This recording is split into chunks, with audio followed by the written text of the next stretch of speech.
The first of 4 big nights at Albion Park takes place this Saturday night. 11 races, and this is the first night of the Albion Park Constellations for Racing Queensland. It's a wonderful program. So many highlights. Action kicks off just after 5 o'clock at 5:04. So it's all important this week as we build to the bigger weeks in the coming weeks. So we're looking forward to this big program on Saturday night. Nathan Dawson, he's going to join me in just a moment, along with Chloe Butler. Both have good drives and leading chances, so I'm keen to get their thoughts ahead of Saturday night. Well, you can't keep a good man down. After a tumble earlier in the week, he's back in action. The leading driver in the state, the leading driver in the country, and as you would expect, Albion Park, it's their time to shine over the next 4 weeks. A big book coming his way this Saturday night. Nathan Dawson joins us in the hot seat. Nathan, appreciate the time. Nah, good to be here, Chris.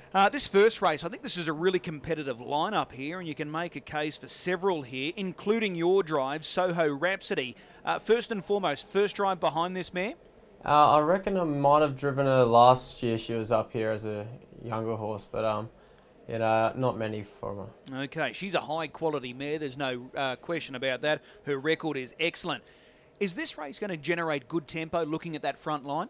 Yeah, it's probably my best chance if it does. The way it looks on paper is probably looking like there's going to be a bit of speed on, but if there's good speed, that's going to aid into my hands. Okay, she was a solid winner 2 starts ago. Are you giving her a really good chance here?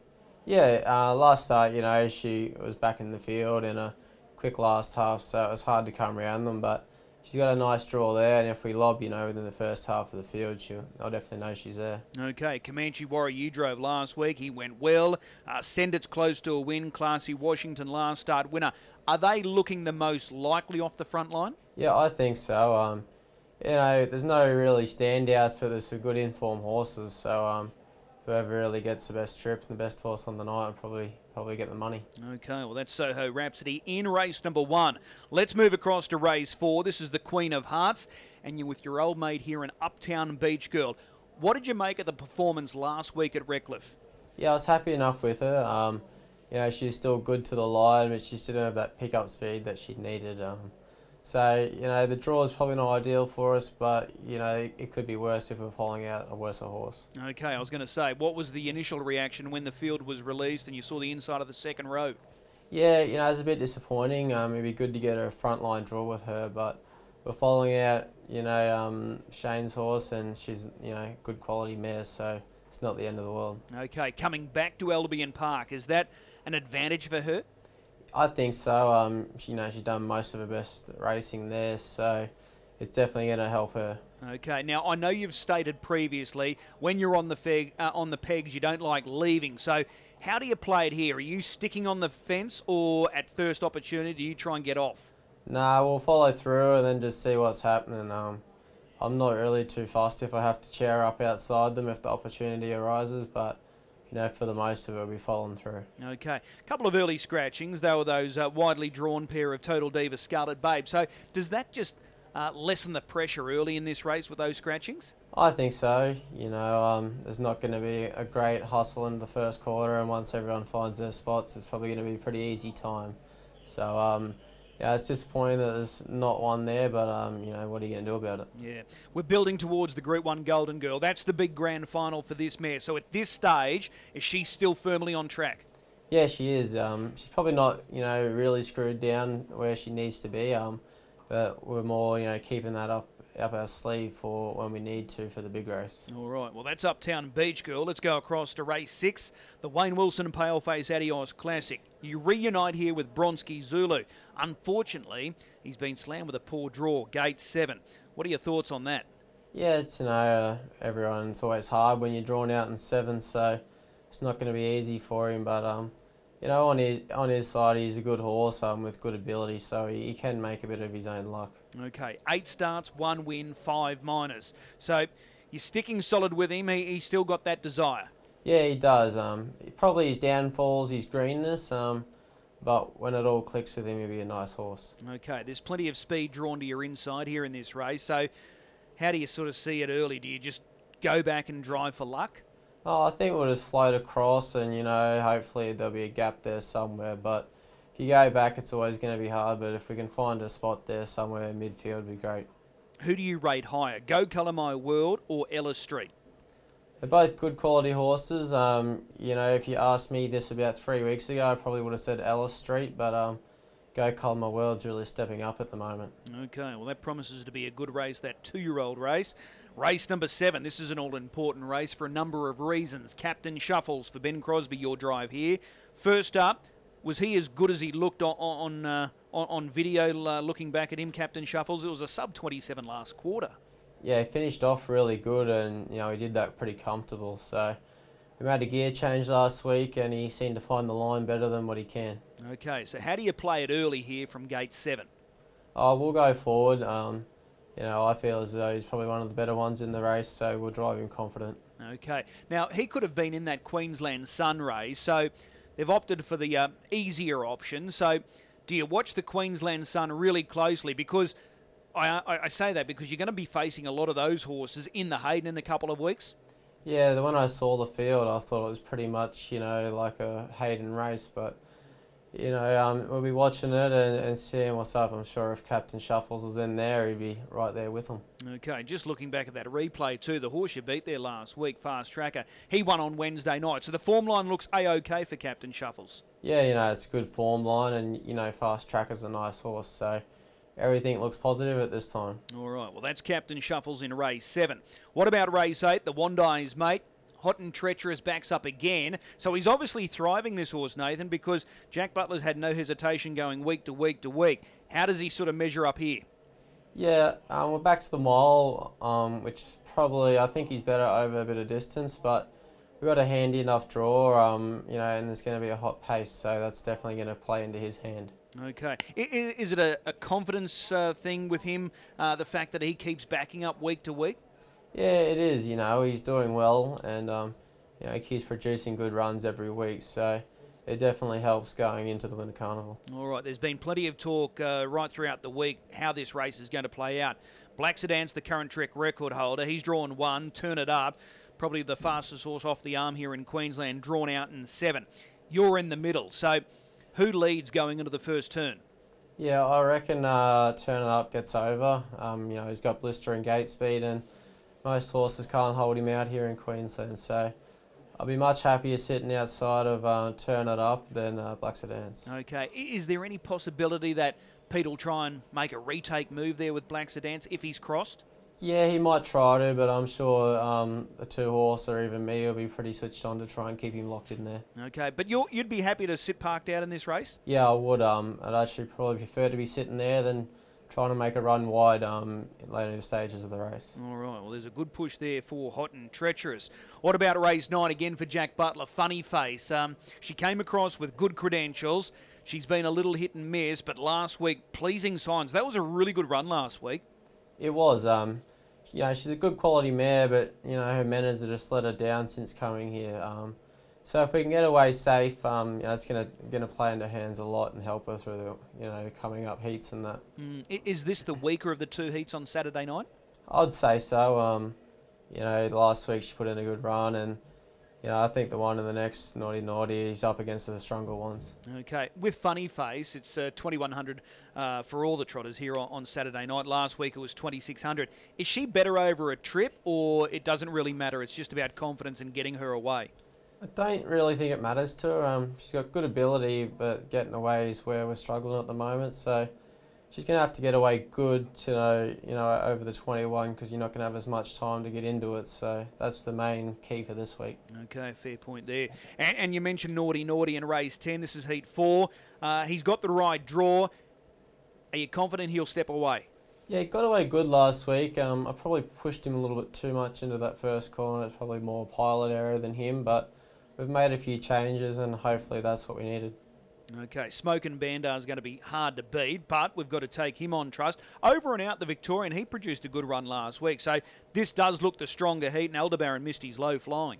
Yeah, it is. You know, all of those horses are good horses, but with trotters, you never know what's going to happen, so whoever's the safest is generally the best. Okay, so he's got winning claims there, Naughty. What's the pick of your drives on Saturday night? I'd probably say Captain Shuffles. I'm pretty excited about what he's doing, and you know, the way he's progressing, so I'd say it would be him. Okay, Captain Shuffles, that's race 7, number 7, aiming towards the inaugural running of the Hayden in a couple of weeks' time. Nathan, appreciate the time. We'll see you trackside. Good to be on, Chris.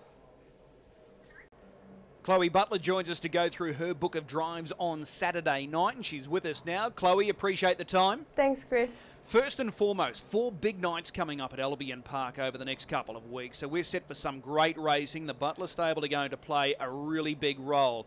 Overall, the stable, are you guys pumped up for the next couple of weeks? Yeah, definitely. We have some nice horses at the moment. All right, well, let's go through a few of them here on Saturday night. Race 1, this is going to be a very competitive race, and you've got a good chance here with Comanche Warrior. He's still yet to win here locally, but he's running really good races. He was excellent last week, chasing home Tisha Narada in Danger Zone. Yeah, definitely. Last start was a big improvement and probably the best run he's put in for us. Yeah, the draw helps and there's a bit of speed outside us, but hopefully with the right draw and the right bit of luck, he'll be right in finish. Okay, so what's the original sort of plan once the field was released? Are you thinking of holding the lead? Are you looking for cover? How do you want to drive him? Oh, look, I would like to lead on him and see how he goes out in front, but he's quick enough to hold his own, but I also think there's a couple out there that might be able to get across us, which also won't worry us either. Okay, but he is versatile and he can race in many different ways. Yeah, definitely. All right, so main dangers, are you looking at Send It, Classy, Washington? Are they the two that you're sort of most concerned about? I think Send It's probably the one I'm most worried about. Okay, but he's a good chance, Comanche Warrior. It's only a matter of time before he picks one up at Albion Park. Yeah, definitely. We can only hope. Okay, let's go across to race 4, and this is going to be an excellent drive for you here. This former Kiwi mare, Manhattan. Couldn't have done any more first up at Redcliffe in that mare's feature. You must have been super proud. I was, and I'm very thankful to get the drive on her. Okay, so how does this mare's feature set up on Saturday night? 2 off the second row, one of your main dangers drawn to your inside, so it's good that you'll be able to keep a close eye on Uptown Beach Girl. Yeah, definitely. I think we just sort of got to hope for a bit of luck, and you know, she's definitely not out of it. She's racing really well. Okay, just with Manhattan, really good at Redcliffe here last week. How much better do you think she'll be on the bigger track at Albion Park? I believe she'll be a lot better. First up for us last week, we couldn't have been happier with her performance. We went pretty quick, and yeah, I couldn't have been any happier with her. Yeah, well, the time was super quick. It's the fastest time a mare's ever recorded here at Redcliffe, Carla Jane. So, and you did all the work. So, fresh up on an unsuitable track, there was so much to like about that performance. How has she done since that run? Yeah, she couldn't feel any better this week. She's off her face at home, so we couldn't be any happier with how she come through it. All right, well, they're pleasing signs. Other dangers, are you looking at Yarraman Bella and Fairy Tinkerbell? I suppose BK Swai comes up with different form lines. Do they look to be the main ones along with Uptown Beach Girl? Yeah, that's what I thought, especially drawn 1 and 2, the other two, so I think they'll be our main danger. All right, so everything is building nicely. The big grand final is the Group 1 Golden Girls, so pleasing start last week. Hoping for a little bit more this week. Yeah, definitely. She definitely would have improved off last week's run. All right, well, that's Manhattan. She's one of the star performers for the stable. The Queensland Sun is race number 5. Danger Zone is your drive. Are you happy with where he's at right now? Has he turned the corner? Yeah, he definitely has. His last couple starts, he's really improved a lot, and we couldn't be any happier with him. How disappointed were you with the barrier draw? Yeah, we weren't too wrapped with the barrier draw. It could have been a bit nicer to us, but we're in it to win it, and that's all we can try and do. All right, last week, second behind Tisha Raider. Was that always the plan, to take cover on Tisha Raider last week? Yeah, we didn't really want to get into any speed battles. This race is his main target this week, so we didn't really want to work him too hard last week. Okay, at the top of the straight, did you give yourself any sort of chance of running down Tisha Raider? I thought so for a minute, but then Tisha Raider had another gear. And yeah, it didn't really worry us running second either. Yeah, he was so good, and the time backs it up, 52.3. That's near enough his PB time, isn't it? Yeah, exactly right. All right, so are you hoping for a heap of front-end pressure in this race? The harder they go, the more it brings him into the race late? Yeah, most definitely. He's really got that really good turn of foot late, so hopefully we can use that. All right, it'll be interesting to see how the 3-year-olds measure up here, the likes of Freethinker for Real Life or Rhoda. Do you think they might try and hold their forward spots with their key draws? I think it'll just depend how the race ends up, and they're all good drivers out there, so they will work it out as they go. All right. Winner of this race gets an automatic start in the Rising Sun, so there's plenty at stake here. Yeah, definitely. Okay, well, that's Danger Zone, hoping to overcome a tough draw there. Race 6, another feature, the Wayne Wilson Paleface Adios Classic. I'm keen to ask you about Cruz, Joshua. 4 starts, 3 placings. How do you rate this guy? We actually really like him. He's still got a lot to learn. Changed a bit of gear this week. His last start, you might have seen him hanging quite bad. If he straightened up in the straight, he probably wins the race. But yeah, hopefully we can be a big improvement this week. Okay, no standout performer in this field. It looks quite competitive. The draw, was that a little disappointing, drawn out in 6? Yeah, it's not ideal for the poor little thing, but we can only hope for a bit of luck. Okay, has he got enough speed to sort of poke forward and have an early look here? I don't think we will do that this week. I think we might. I think he's really good with. Got a real good turn of foot late, so I think we might go back and hopefully we can get a good card up into a race. Okay, do you think this race is going to generate pressure? I think so. There's a couple there inside me that I think will come out pretty quick. All right, it'd be a nice way to break maiden ranks in a feature like this. Yeah, it'd be really nice. Okay, what are his plans going forward? He's Q-bred, so the triad coming up in August, is that a big target for him? Yeah, definitely. Just see how he races on through this, and yeah, we'll just make it up as it goes. All right, Let's Go Bailey also steps out in that race for the stable. But what do you think the hardest horse to beat is in this race? Probably Go Colour My World, that one of Wayne Graham's. It probably looks the hardest to beat just from where it's drawn. All right. Race number 8, I'll just get a quick one here. Hot and Treacherous. Happy with the way he performed last week in the Cup? Yeah, couldn't have been happier with him. It was just sort of a crappy race sort of to be in, but no, we couldn't have been happier. All right. Race 10, I'm keen to get your thoughts on this one because I think she's quickly becoming your favourite, Aldebaran Misty. She hasn't put in a bad run since joining the stable. No, she's definitely surprised us a lot. I mean, we knew she went good, but for what she's done so far, it's definitely shocked us a little. Her best asset, is it her manners? She seems like she's bomb-proof. Yeah, she definitely is. She doesn't care what I do from the tape, she still just trots. And she's fast away as well. She proved that last week. Yeah, really fast. Okay, can she lead this field again with a little bit of luck? I mean, I can't see why not. I've never driven a trotter that steps as quick as she does, so I can't see why she won't. Okay, did she surprise you in any way, shape or form last week? Not really. The only worry was the quick backup, see how she handled that, but she handled it fine and well, so I think going into this it won't really worry her. All right, last week was 2,600, back at 2,100. Is that more to her advantage or longer the better? I think she likes 21 a lot more. Yeah, 26 is sort of a bit too far for her. All right, well, if she begins like she did last week and finds herself in front, she's going to prove hard to beat. So you've got a good book of drives there on Saturday night. Which one are you most looking forward to? I'm going to have to say Aldebaran Misty. Yeah, that doesn't surprise me because, like I said, she's doing a super job for you and the stable. Hey, Chloe, as always, appreciate the time. We'll see you trackside Saturday night. Thanks, Chris. As always, a big thanks to both Nathan Dawson and Chloe Butler, and we wish them the very best of luck on Saturday night. Time now for a good thing or two, and I think in race 5, one of our features, the Queensland Sun. All important in this race because the winner not only walks away with good prize money, but they're guaranteed a start in next week's Group 1 feature, the Rising Sun. They'll be taking on the likes of Leap to Fame and co, but it's a great thrill and a great privilege to be in a race like that. And I think the best bet comes up in that race, race 5, number 5, Speak the Truth. He comes out of that patron's purse, chasing home Leap to Fame. He's got his main danger to his outside and Future Assured. I think he walks away with this and gets his start next week in that big one, the Rising Sun. So race 5, number 5, Speak the Truth. That's the best bet on the program. Looking forward to the coverage on Saturday night. Looking forward to seeing everyone trackside. And as I said, the first race kicks off at 5:04.